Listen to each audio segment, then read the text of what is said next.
are listening to the Up and Under podcast, starting in 3, 2, 1.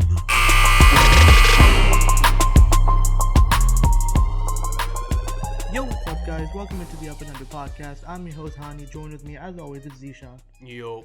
Alright, man, so now that we're in the month of January, by the way, Happy New Year to those of you who all celebrate this, but it's a new year now. This is our first episode of the new year. And now that we're in January, it's time to start talking All-Stars. You know, obviously, with the All-Star break, I believe a month away from us now, from the time we were recording, and now that voting is starting to heat up a little bit, it's time to give you guys our picks and our predictions for the All-Star teams for this season. Yeah, we're damn near at the halfway point of the season, pretty much. Almost, yeah. And now we can really get a grasp on like who each player is in this season, how they're performing, which teams are kind of looking like what. Unfortunately, again, like we kind of predicted, the season got somewhat murdered in that middle stretch of, December. The middle of December didn't happen. Yeah, let's not think about that stretch, man. Those games were brutal, by the way. They're still going on with some teams. Like the Utah Jazz are still suffering through. Well, they were the last team to actually suffer through that, through like all the protocol madness, and now we're slowly starting to get back to whatever normal is now. Well, again, if you're like us and you live in Toronto or like Ontario or even Canada, it's not normal at this point. No, this is normal now. Well, yeah, unfortunately. This is literally normal. But what isn't normal? Well, actually, what is still normal is the All-Star teams are still going to be in the same format as they've been for the last, I guess, 3-4 seasons now since they introduced the drafting process. But the starters are going to be based on a fan vote and the media. So it's going to be and player. So it's got a combination of all three. There's going to be 2 guards and 3 forwards selected for the starters. Off the bench, they're going to be coaches and player votes. I believe it's only coaches. Mainly coaches. But again, same thing. They get 2 guards, 3 forwards, but 2 wild card spots as well. And for this episode, we're going to be breaking down our Eastern Conference All-Star picks. And things have changed in the East. Like, I feel like in years past, it was a lot, more difficult to predict the East All-Stars. There was a lot more first-time All-Stars and those kind of situations.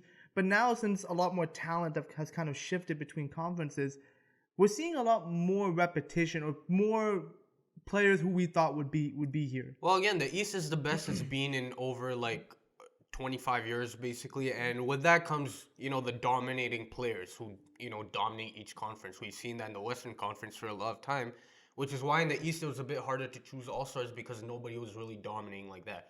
Now we have the players that we're going to talk about, which a lot of them are basically staples in the Eastern Conference, or, however long they last in the Eastern Conference, they will be staples in the Eastern Conference. And speaking of our first guard spot for the starting lineup for the East All-Stars, this was a no-brainer. He was a perennial All-Star when he was in the Western Conference, and he will for sure be an All-Star this year, and we believe an All-Star starter this year in the Eastern Conference, and that's James Harden.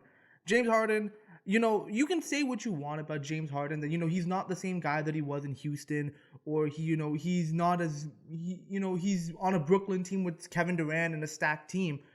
But James Harden is still one of the best players in the league, one of the best players in the world right now. And even this season, he's really kind of tailored his game to now his new role, where now he's becoming that facilitator for the Brooklyn Nets. He's averaging about 22 points a game, 8 rebounds, nearly 10 assists, like 9.7 assists per game, shooting about 42% from the field, 33% from 3. The percentages, I agree, should be a lot better, but considering the fact that the Brooklyn Nets are the second best team in the Eastern Conference, James Harden being the de facto point guard with Kyrie Irving obviously having his whole situation happen, preventing him from playing, it does make sense that James Harden will for sure be an All-Star this year. Yeah, and a lot of people, I think, misunderstood the fact that, what his stats said for the season. First of all, he came in very injured. Obviously, last season was the most banged up we've ever seen. He was basically not even able to play the season. Yeah. And coming into this season, he talked about how he basically didn't play any basketball for the whole summer. And obviously, as a result, he looked really rusty. And then factor in the new role as well, right? People are like, oh, he's not dropping 30 points a game. Well, he's not supposed to drop 30 points a game. That's what you have a guy like Kevin Durant there for. That's why you're supposed to have a guy like Kyrie Irving there for, and now he will be there for half the games at least, right? So James Harden, his role is no longer to drop 30, 40 points as he did in Houston. His role is to be that triple-double type of guy, and that's exactly what he's doing. You mentioned he's averaging 10 assists a game, averaging 22 points a game, and almost like, double-digit rebounds almost. So he's kind of being, that glue guy for the Brooklyn Nets, and he can very well function in that role. And it's not like James Harden has lost the scoring touch. Like, we had the privilege of actually seeing James Harden play in person, in a trip that we made to New York. But, the fact of the matter is, when James Harden wants to turn it on, he can still turn it on. He's still one of the best ISO scorers of this era, I would say. And, he can, when he gets hot, like, the guy will still be able to drop 30 in his sleep. But again, he no longer has to do that now in order for his team to win games, which is the big reason why people are, kind of confused on why he would be an All-Star. But no doubt about it, James Harden definitely should be an All-Star starting guard spot. The second guard spot for the starting lineup, this one is, a lot of people are going to be surprised, but if you've been paying attention recently, you won't be surprised at all. The second guard spot we think will be going to DeMar DeRozan. Now, DeMar DeRozan has had a breakout year. I think this is a career year for DeMar DeRozan. No, it's definitely the best he's ever looked. He's, like, honestly, when he signed with the Bulls, we really sort of thought, like, we weren't sure how it was going to work. We weren't sure, like, how this was going to play out. But credit to DeMar DeRozan. He really has come in this season and really took it upon himself to, make this work, make this Bulls team work. And he's been a big part of it. His scoring has been great. His clutchness has been great. His playmaking is all at all-time highs. Like, he's averaging 26 points per game, 5 rebounds, 4.7 assists per game, shooting 49% from the field and 35% from 3. This is the best DeMar has looked in his career. Obviously, you saw those back-to-back game winners, which was insane for DeMar. Again, first player in NBA history to do that. Yeah. Also, very difficult shots too. Yeah. Like, all contested. Like, and they're both threes. They were both threes. That's like I think that's the biggest indication of what he's become this season. Yeah, it's like he'll still shoot the mid-range, but it's not like he can't shoot a 3. And that's the big thing for DeMar, where now defenses have to respect that ability that he has. But the big reason is that, again, the Bulls are the number 1 seed in the Eastern Conference at the time of this recording, and DeMar's performances have been the reason for that. Like, he's been sensational, along with Zach LaVine, who we'll talk about a little later. But with that, the Bulls got the scoring punch of LaVine and DeRozan. They got the rebounding from Vucevic. They got the playmaking from Lonzo. It's kind of the best-case scenario of what we thought this Bulls team was going to be after they were put together this past offseason. Yeah, well, and talking about playmaking as well, DeMar DeRozan's turned himself into an amazing playmaker, right? We saw him take that step in his final year in Toronto. He expanded that a lot in San Antonio. And now with another scorer like Zach LaVine, he can playmake off of, now they have a lethal scoring duo, plus a third guy, Nikola Vucevic, who if he, kind of gets more consistent, then you can see a real triple-headed monster. And then on top of that, we know the story of DeMar's defense. That hasn't seemed to have gone really that much better. But when you have a two-headed monster defensively like Alex Caruso and Lonzo Ball, who are wrecking havoc, especially Alex Caruso, who's, a dark horse for Defensive Player of the Year. The Lakers regret letting him go. The Lakers really regret letting him go.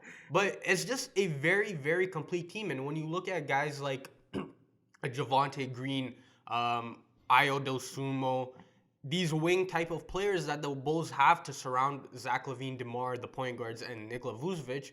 If only they had Patrick Williams right now, but, unfortunately he's injured.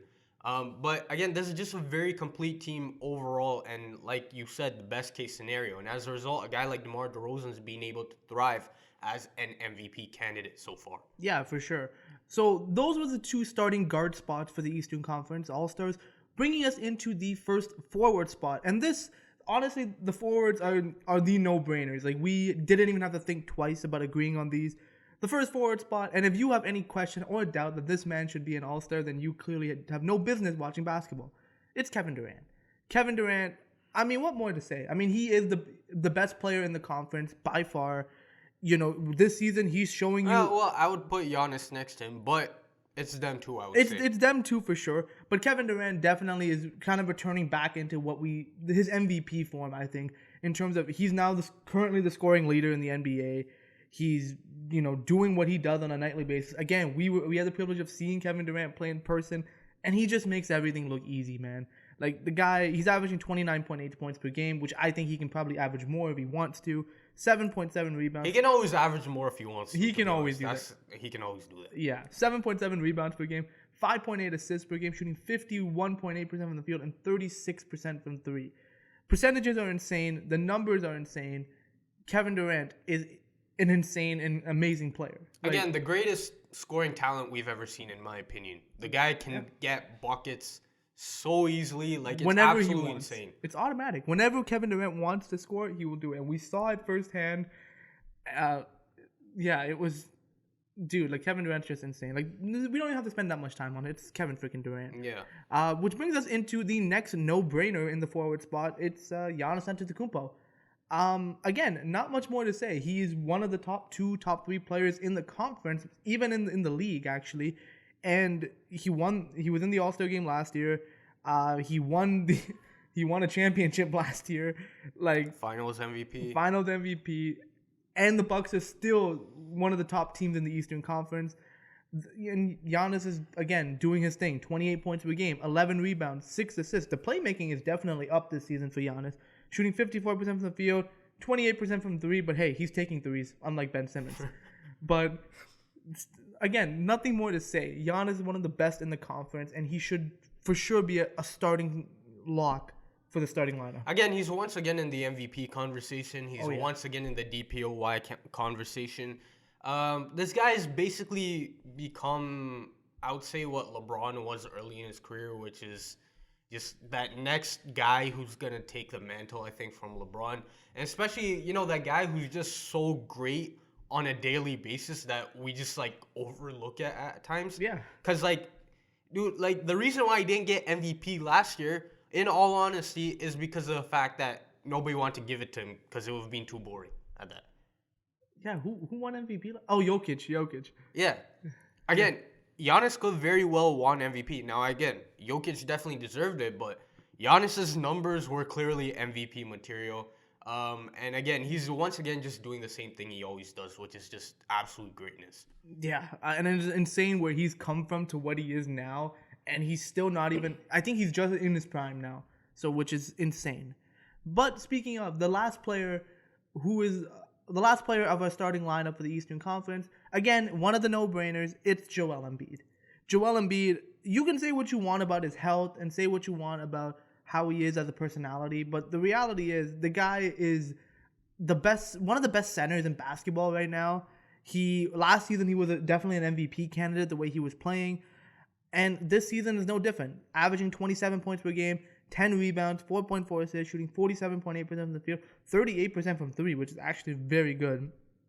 And again, he's a two-way monster. Joel can one of the best rim protectors in the league. One of the best offensively talented bigs in the league. There isn't much that Joel Embiid can't do, which is the reason why he's so great when he's healthy. The only caveat on Joel Embiid is his health.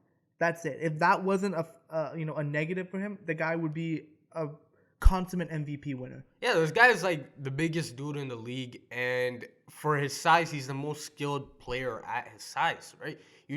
Especially if you look at this season, it seems like I don't know what the stats say, but it seems like he's a lot better on his jumpers as well. This guy's just making an insane amount of jumpers this season, especially from the mid-range, post fadeaways, hooks, whatever it is. This guy's doing absolutely amazing. He scored 30 points in the last 7 games straight, which I think he's about to tie a record if he makes it 8. And he's dominant too. The guy, you can't.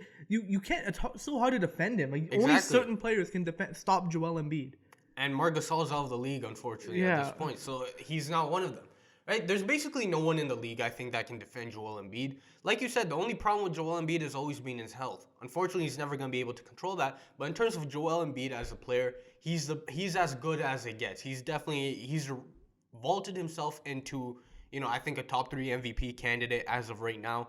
He's gotten his team to the 5th seed in the East, where they were struggling a little bit through that stretch, obviously with protocols, the regular situation. And Ben Simmons as well. But, they've won a bunch of games recently, and that's coincided with Joel Embiid playing at an MVP and historic level. Yeah, no doubt about it. Joel Embiid is going to be an All-Star if he maintains his health. So those were our starting five. That was our All-Star starting five for the Eastern Conference. Just to recap, James Harden and DeMar DeRozan are our two guards. Kevin Durant, Giannis Antetokounmpo, and Joel Embiid are our three forwards. Which brings us into the bench for the East All-Stars. And the first guard spot, and you can call this a homer pick, but I think he fully deserves it. It's Fred VanVleet. Fred VanVleet, I don't even know where to start with Fred VanVleet because I think he's been so deserving of this award in terms of the way he's carried himself, where he's come from as an undrafted player and built himself up to now he's a bona fide leader of the Raptors, and he's a big reason why the Raptors are, we're just on a 6-game winning streak and we're performing to the way that they were. Like, he just won Player of the Week as well. Got his first triple-double. Like, Fred has just been carrying the Raptors for the I would say the last couple of seasons, to be honest with you. He's averaging 22 points per game, 5 rebounds, 6.7 assists, shooting 44% from the field, 41% from three, which is insane. And again, there's not much more you can say. Fred has become the leader for the vocal leader for the Raptors, and he's really took that mantle from Kyle Lowry in terms of now being the leader on this team. And again, it's not like he's gotten any worse at anything. He's just gotten that much better, I think, especially from last year. Last year a big point for him was his finishing. That was an issue for him. So what did he do in the off summer? He worked on his counters. Now he has a bona fide mid-range jumper. When he does go to the rim, he's making it a lot more. And like you mentioned, 41% from three. This guy's not missing the ball at all. Factor in the fact that a lot of people were worried about him taking point guard duties 100% of the time. He's looked very good in that role now. We saw what he was that at Wichita State. He hasn't been that great as a point guard in the NBA, but this year he really took that next step forward. He's not turning over the ball that much, and he's getting those assists. He's getting guys involved. He's getting, they're running that two-man game with Pascal Siakam, hitting Gary Trent, OG Anunoby on Scotty the wings. Barnes, too. He has great chemistry with his big men in Precious Achiuwa and Kem Birch. Right, so he's just doing everything for the Raptors, and that's a main reason why they're back within that top 8 seed in the Eastern Conference. It's also the reason why Nick Nurse literally can't bench him at all. Exactly. Basically, when he gets off the court is when the Raptors just die as a team. Pretty much, but again, Kyle Lowry had the same effect as well. So at least we have that to still remember Kyle Lowry for. But yeah, Fred VanVleet definitely deserves an All-Star spot, especially if the Raptors continue to climb up the standings in the way that they've done so far to start 2022. Bringing us into the second guard spot for the reserves. And this one, we did mention him earlier, but we're going to give it to Zach LaVine. LaVine, I got to eat my words, man. I was never a believer in Zach LaVine, but until last season or the season before that, I really started to really understand how good this guy has become. And this season, it just more so proves it. The guy is it's not just empty calories, it's not just empty points and empty stats anymore. His points are coming to winning. His three ball is now elite now. He's now an elite level shooter. His facilitating is a little bit better now. Defensively, we saw in the Olympics, is taking a step in the right direction. So overall, he's just becoming a better player, a winning player. He's averaging 26 points per game, about 5 rebounds per game, 4 assists, shooting 49% from the field and 41% from three. For again, like I said, the number 1 seed, the Chicago Bulls. The Bulls are the number 1 seed, and they have 2 guys averaging 26 points a game on their starting 5, in DeMar DeRozan and Zach LaVine. And that's such a 1-2 punch to throw at teams, on top of Lonzo and Caruso being disruptors defensively. It's just a balanced Bulls team, and LaVine and DeMar playing the way they are only helps their chances of making a playoff run, to be honest with you. And again, both guys can finish the game, right? DeMar DeRozan's made, a couple of game winners already this season. Zach LaVine is very well capable of making game winners himself. Zach LaVine is he's turned himself into, like you said, just a very good overall player, right? His playmaking has taken a huge step forward. But again, his main role on the team is to score. And that's what he's done at an elite level. You talked about 41% from three.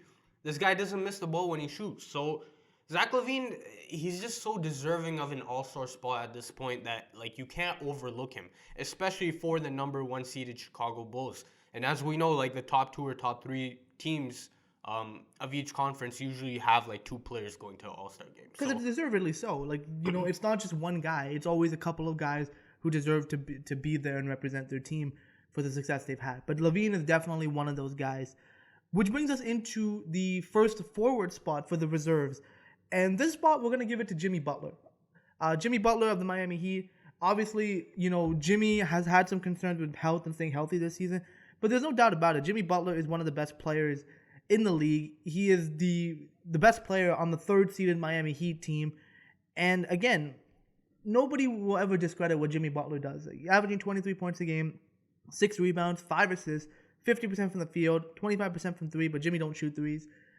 So again, Jimmy Butler, he's one of the best defenders in the league. He's one of the best offensively gifted players in the league. One of the most clutch players, hard-working players. Again, there's not much more I can say, but either way, the Miami Heat are the third seed and they deserve an All-Star representative.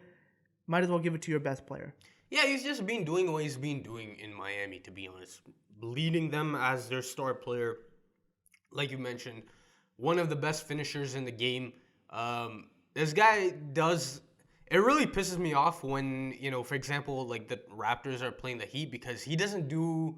It doesn't seem like he's doing that much in the first 3 quarters. He's kind of just chilling until the fourth quarter happens and he just takes over the game. But he's just that type of player. Bro, and even he's with able the Bulls, to do he it. did that. Exactly. And Jimmy Butler's just turned himself into a very good pro as a whole, So, like you said, Miami, despite the injury concerns that they've had, they've still managed to be a top 3 seed in the Eastern Conference and are definitely a dark horse contender, in my opinion. So Jimmy Butler, as their best player, definitely deserves to be in the All-Star game.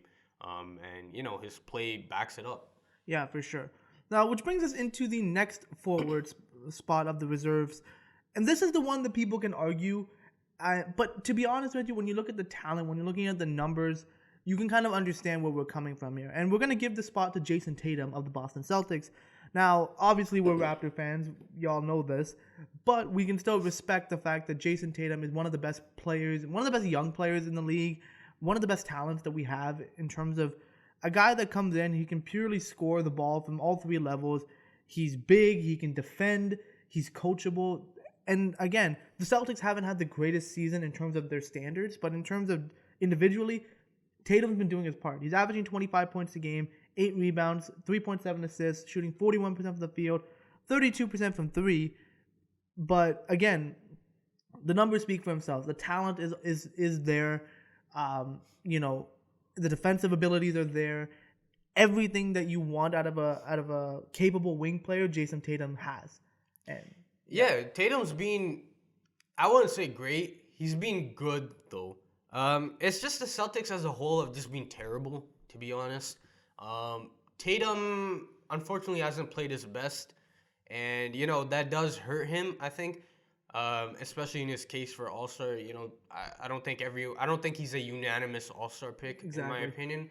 But the numbers, like you said, speak for themselves. He's still doing his thing for the most part. The 3-point shot has kind of just fallen off a cliff, and that's kind of been the case for the whole Celtics team. They've been one of the worst shooting teams in NBA history, to be honest. But Jason Tatum is still doing his thing, being a two-way beast, finishing games for the Boston Celtics, hitting those clutch shots. So he's still very much doing his thing. It's just, it hasn't been on the level that we expected Jason Tatum would play at, and especially for the Boston Celtics, who look to him as their best player. But again, like I said, it's still good enough to warrant an All-Star selection. And, whatever you want to say about the Celtics struggle this season and Jason Tatum struggles this season, his numbers are still good enough for an All-Star selection. Yeah, like this forward spot is kind of, I guess, debatable. You can kind of give it to Tatum. There are other guys you can probably throw this to as well, like maybe a name that obviously comes to mind is Pascal Siakam, although unlikely. But again, there are different names that people can float out here. But we decided to give it to Jason Tatum solely based off the numbers and the fact that he's one of the best players in the conference. Moving us on into the final forward spot of the reserves, we're going to give it to a first-time All-Star, and we're going to give it to a team that has honestly surprised everyone this season, and a lot of it has to do with this man's play. He's the most underrated signing of the offseason. And, dude, this guy's going to have a bright future. And we talking about Jared Allen of the Cleveland Cavaliers. You know, Jared Allen, the numbers aren't going to blow anybody away. But the fact of the matter is, I think he gets the same amount of respect that we give to Rudy Gobert when we're talking about all-stars or accolades and stuff like that. The numbers aren't going to be there, but his impact, that's what you got to focus on. Jared Allen's averaging about 17 points per game, 11 rebounds, almost 2 assists, shooting almost 70% from the field, and 12.5% from three. Again, he still shoots them. Freaking Ben Simmons. But the Cavs are currently the 6th seed in the Eastern Conference. They were actually higher than that before all the COVID stuff kind of started happening. And injuries and whatnot. But there's one consistency that the Cavs have had, and that's Jared Allen. He's been their anchor defensively. Him and Evan Mobley have honestly been such a two-headed monster defensively. Baby Twin Towers. Yeah, I guess so, man. Like, they're both thin as hell, though. But still, Jared Allen, not only has he improved his offensive game in terms of now he can kind of stretch the floor with that mid-range, he still grabs rebounds. And again, he's such a presence defensively. The guy will deter anyone away from the rim. And he's been such a good shot blocker for the Cavs. And I think that has really unlocked everything. You know, it now allows guys like Darius Garland to kind of be who they are defensively, you know, and have that trust that, you know, you got the big fella back there. If your man blows by you, he's there to clean up any of the mess. And that's what we wanted to see out of Jared Allen. You know, he's such an underrated signing. And if I'm Brooklyn, I actually regret trading him, to be honest with you, because this is the type of player that could help you win a championship. Well, I mean, I don't think I would regret trading for James Harden, but Jared Allen, no doubt, is definitely a great player and a much improved player and a great up-and-coming player. Like you mentioned, right, guys like Darius Garland don't have to worry about getting blown by or getting, you know, pushed out of the way. They can play aggressive defense because they know a guy like Jared Allen, you know, a guy like Evan Mobley are back there. When we talk about guys like Kevin Love and Larry Markkinen playing significant minutes along those two other guys, you would have never thought it would work, right? Especially in the modern NBA. But the reason why it's worked is because of those two guys, particularly Jared Allen, who's been a holdover from last season, right? So Jared Allen has just been great. He serves, like you said, as their defensive anchor. He just blocks everything that comes to him at the rim. And then offensively, he's going to be his own, you know, his regular lob threat. He's going to finish, you know, plays in front of the rim. But like you mentioned, he's added that mid-range jumper in his game. He's added his ability to dribble into his game. And, you know, that's what's made this Cleveland team be able to work. Because like we said, you wouldn't expect it with basically four big guys playing significant minutes in the rotation. With Jared Allen, Evan Mobley, Kevin Love, and Larry Markkinen.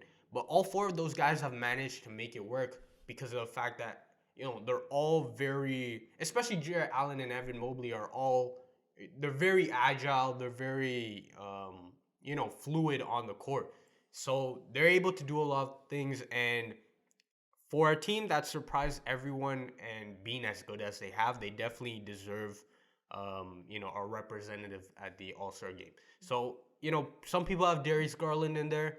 We had to go with Fred VanVleet as one of our guards, but I would say Jared Allen definitely deserves to make the cut as well. Yeah, also, there's a lot more guards than there are forwards deserving in terms of that. So that's why Jared Allen obviously had more of an opportunity to get in over Darius Garland.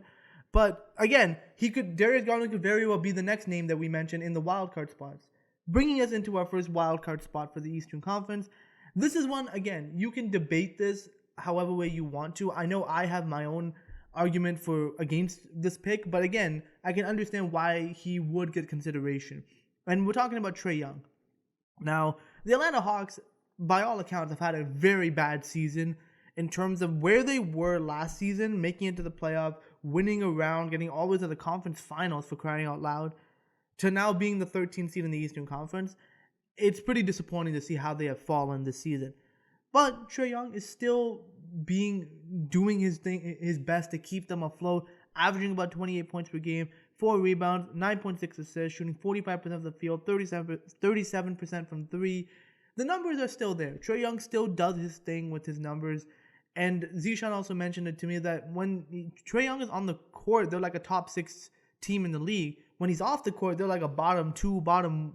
They're the worst team in the league without him. Pretty much, which is very surprising considering the amount of talent that they actually have. But again, Trae Young does definitely make an impact on this team.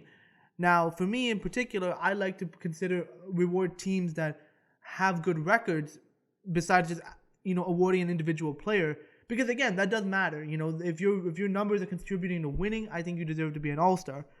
But again, the numbers here don't lie either. The numbers do play a factor into an All-Star selection. And again, like it's the the whole, that was what Bradley Beal was facing for a couple of years as well, and again probably this year as well, right? It's where do we draw the line between team success and a guy is just so good by himself that he has to get into the All-Star game? I think Trae Young is a great example of that. His team has sucked, but Trae Young has been so good that you can't just pass him over for the All-Star game, especially when like how you mentioned, they've been a decent team when he's on the court, and when he steps off the court, they completely crumble. And that's not really Trae Young's fault. And, as a result, I think he definitely deserves to be an All-Star just based on how good he has been, despite the lack of help he's had around him. Yeah, but I can definitely see a guy like Darius Garland, for instance, getting into this spot. But again, we're gonna have to wait and see. Trae Young is our official pick, but we'll see what happens. But bringing us to our final All-Star, Eastern Conference All-Star spot, it's the last wild card spot, and we're gonna give it to Bradley Beal. Bradley Beal currently averaging 24 points per game, around 5 rebounds, 6 assists, shooting 45% from the field, 29% from 3. The 3-point shot has not been kind to Bradley Beal this season. But again, Bradley Beal has always been that great player, in terms of he individually, he's such a great player. And this season, the Wizards actually look like a competent team. And until they start losing. Like we did predict. But again, when you're talking about an All-Star deserving player, I think Bradley Beal's name should always be in that conversation.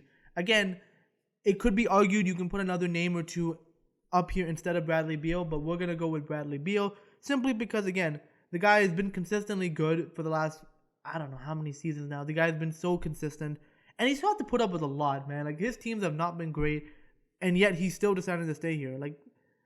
I don't know what's wrong with Bradley Beal. I think he should have asked out a while ago, but I mean, it could still happen. But Bradley Beal is being Bradley Beal. The 3-point shot hasn't been great. It seems to be a trend this season. Actually, this season has, I think, been the worst 3-point shooting season in a while for everyone. But, Bradley Beal minus the 3-point shot is still being relatively the same guy. He's taken a renewed approach to defense. He even talked about how Wes Unseld Jr., came to him in the beginning of season or before the season started and talked to Bradley Beal about where was that two-way guy that we saw in his first, couple of seasons? That guy doesn't exist anymore. And Bradley Beal talked about how that really lit a fire under him to be that two-way guy once again. And he's taken a whole new approach to defense. Obviously, as expected, the offensive numbers were going to drop because of that. But the Wizards have been a much better team, especially, if you don't take into account this last stretch. They're more balanced, I think. They're definitely more balanced. They're getting more scoring from different members of the roster, and that's something they never had before. If Bradley Beal was on the bench, then literally everything fell apart. At least now you got a guy like Spencer Dinwiddie who can take some of the load. Kyle Kuzma when he's not screwing around. Montrezl Harrell. So now they got some pieces that can kind of alleviate some of the scoring pressure. And they're not a garbage defensive team as they have been under Scott Brooks for the past number of years, right? They've actually been a alright defensive team. In the beginning, they were the best defensive team in the league, right? But Bradley Beal for himself has been, I think, an all-star once again. The numbers aren't as great as his regular Bradley Beal numbers, but, with him playing a lot more defense now, and the Wizards as a whole not needing to rely completely on him, I think he definitely deserves an all-star nod. Yeah, for sure. And obviously, just to end off, a couple of honorable mention names that we thought about. Pascal Siakam's one of them. Nikola Vucevic is another one. Domantas Sabonis was one of the names that we had floating around. Even a guy like Jaylen Brown, Drew Holiday, Darius Garland. These are a few names that obviously still could get in, but in terms of what the qualities that we were looking for in terms of who we were predicting to be all stars. LaMelo Ball. Oh, LaMelo Ball, another one. We felt like the players that we named off on our official list are the players that we have the most likely chance of becoming all-stars this season. Just to recap our all-star reserves for the Eastern Conference, we have Fred VanVleet and Zach LaVine as our 2 guards, Jimmy Butler, Jason Tatum, and Jared Allen as our 3 forwards, and Trae Young and Bradley Beal as our 2 wild cards. So those were our Eastern Conference All-Star picks. Definitely let us know what you guys think on social media or the comment section on YouTube on what you think. Do you agree or disagree? Who do you think is going to be a first-time All-Star or is going to be an All-Star this year for their respective teams? Stay tuned for our Western Conference episode. Yep, Western Conference episode will be coming up in the next week's episode for sure. Bringing us finally into the Up and Under segment for this week. Obviously, COVID has dominated the news for the last week or two. So we're deciding to not focus on COVID on something for once. But first off, are you up or under on Blazers head coach Chauncey Billups says Kyrie Irving, who actually played an NBA game this season, by the way, and again, people were shocked that the Kyrie Irving, dropped 22 points. I'm like, the guy's been sitting at, he's been sitting at, we knew he was a talented player. Like the guy, Kyrie Irving is Kyrie Irving, bro. Like, he's one of the best players in the league for a reason. Like, did you think he would just forget how to play basketball? Like, no, but Kyrie Irving played an NBA game, and Chauncey Billups says that Kyrie Irving is the most skilled point guard in NBA history. Are you up or under on it? I'm under because, I don't know, there's been a lot of great players, but in my opinion, he's definitely up there. When I think about skilled players, I think of guys like MJ, of Kobe, LeBron, KD, and especially in this new era of NBA basketball, definitely a guy like Kyrie Irving is up there. Chris Paul is another one that comes off the top of my head. But Kyrie Irving is no doubt one of the most skilled players in NBA history. He's the best ball handler in NBA history, in my opinion. He's one of the best shooters the league has ever seen. And he's one of the best finishers the league has ever seen. I think he's the best finisher for his height the league has ever seen. I haven't seen a finisher at his height play the way he does. It's insane how he finishes. With any hand and with like the amount of control that he has, kind of an insider secret. The reason kind of why we love the name Up and Under was because of Kyrie, because he made that move look so amazing every time he did it. So that's just an insider secret. But yeah, no, Kyrie Irving is definitely one of the most talented players to play in the league. Now, is he the most skilled point guard to play in NBA history? That's yet to be seen. When you have guys like Magic Johnson, John Stockton, Steve Nash, Chris Paul, like all these guys have played before, and they all were talented in their own rights. Hey, shout out Pistol Pete. Like Isaiah Thomas is another one. The Detroit Pistons, Isaiah Thomas. So again, there were just so many talented point guards that like putting him as the best is a little disrespectful to the other guys. But again, he's definitely up there in terms of one of the most talented players or one of the most talented point guards in NBA history for sure. Yeah, next up, are you up or under on the Hawks' John Collins being frustrated with his role? No, this is not deja vu. No, this is not a repeat. This is a new article or a new piece of news. So are you up or under on this? Yo, I'm under, bro. I'm like, what are you complaining about now? Like, you complained last year about your role until you started winning and until they started feeding you the ball so you can get paid. And now you got paid, you got your money, but now your team is doing shit and you're not helping your team. But now you're complaining. So now I'm like, well, what do you want the Hawks to do now? They've already locked you up. They're not going to, like, nobody's going to trade for you now. You're playing like garbage and you're okay, I disagree with that. He's been very good. I don't say he's garbage. Okay. He's been very good. Listen, nobody's going to trade for him now that he's on a big contract and it's going to be difficult to move him. So I don't know what he wants now. Like, him complaining about his role doesn't help his team get better, which is my issue with it. Listen, in fairness to John Collins, I understand why he's frustrated because of the fact that his numbers are so efficient that he definitely deserves more touches. And he definitely deserves a bigger role. So I understand where he's coming from. The thing is, like, how much better is that going to make the Hawks? Right? That's the question of it. Because he fits so well within their system for what he does. If you try to force feed him the ball, will that make them better? Now, obviously, he can definitely do it because of the fact that, like I said, his efficiency is off the charts. Right? So that definitely means he can take more shots, get the ball more. But, it's the question of how much better will that make the Hawks? Again, like John Collins, like, dude, you signed the extension already, so you kind of... There's not really much room to talk, but I don't know. I'm somewhere in the middle of this. Listen, I called this in the offseason when the Hawks kind of signed all these guys and really locked in this core after only one good playoff run. There's risk involved in that. Like, you can definitely say, oh, we have a core now, we have guys, but how good are these guys together? And I think the Hawks are starting to realize that maybe we kind of jumped the gun a little too early instead of letting some of these guys prove how good they can be as a collective beforehand. But we'll see what happens with the Hawks and John Collins. Finally, are you up or under on the Phoenix Suns signing Bismack Biyombo for the remainder of the season, and the Pacers signing Lance Stevenson with his air guitar and all that for the rest of the season? I'm up on it, man. Both guys are back in the league after, being out for a minute. Yo, shout out Bismack, yo. Shout out Bismack. And both guys have played great. Now, Bismack Biyombo, we know what he is when he plays with a great point guard, like he did with Kyle Lowry. And now he's playing with Chris Paul. What was it? Like, his first or second game back, he had, like, damn near a 20-20 game or something. Bro, it's insane. Bismack Biyombo has looked very good for the Phoenix Suns. The only issue for them is that they have, like, a million centers, which they've kind of needed because of the fact that, like, all of their centers have been either protocol cheesed out or injured, right?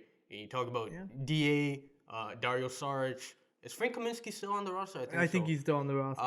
Jalen Smith, now Bismack Biyombo, JaVale McGee as well. So they have a lot of centers, but, I mean, they've needed him, right? So it'll be interesting to see what happens when all of these guys hopefully come back. But again, Bismack Biyombo, and then Lance Stevenson, his first game back, he scored like 20 points in like the second quarter. Bro, shout out Lance Stevenson, bro. This man would just get off his couch, bro, and I love his hesitation move where it's like he just looks like he's skipping it. Bro, Lance Stevenson is one of the. I mean, this guy's an all-star on the Indiana Pacers. Now, when he goes elsewhere, it's kind of not great. But it seems that whenever he puts that Pacers uniform on, he loves the Pacers. He's just good, bro. He's good. He loves playing for the Pacers, man. Like, and again, I can't even complain. I love seeing him back, man. I love seeing the air guitar back. Bro, he's such a great personality to bring back to the league. That's the one benefit that COVID actually did, is allow some of these guys who we thought were done to get another chance to come back. Like, shout out Joe Johnson. Gerald Green he said he's coming back as well. Yeah, Mario Chalmers was given an opportunity. All these guys were able to come back, which is, again, like the only silver lining to this whole situation that we got to see a lot of good players be able to get their chance once again. Yeah, for sure. And again, some of these G League guys as well, who weren't supposed to get opportunities like this, are now getting opportunities to show what they can do in the NBA and earn more contracts for them in the future. But definitely a great thing a great silver lining to come out of the whole COVID situation. And with that concludes this week's episode. We hope you guys enjoyed it. Definitely subscribe to the show on all the various platforms. You can find us on Apple Podcasts, Google Podcasts, Spotify, Stitcher Radio, YouTube. Basically, wherever you can find a podcast, you can find us with the Up and Under Podcast. Also, follow us on social media, Twitter and Instagram at @N_Podcast, Facebook.com/UpAndUnderPodcast for all the latest updates whenever we post a new episode or a reaction to news as they occur. Definitely check that out if you haven't done so. Also, check out our website, UpAndUnderPodcast.com. It's a central hub for the show. It's a place where we write blog posts with every single episode. And stay tuned. We will be updating the site very soon, so there are going to be some changes in the horizon, as there will be with 2022. We're going to be making more improvements and making the show even better for the new year. So definitely stay tuned for that. And yeah, stay tuned next week for the Western Conference All-Star picks. I believe that one's going to be a lot more entertaining in terms of there's going to be a lot more debate on who we can put in, a lot more first-time All-Stars potentially. Yeah. And so definitely stay tuned for that one. But yeah, man, we're already in January and the season is still rolling. Somehow the season is still going on. But yeah, man, we're in January. All-Star break is coming up. Trade deadline's coming up. So a lot more things to come. But with that concludes this week's episode. We'll see you guys all in the next one. Take it easy. Easy.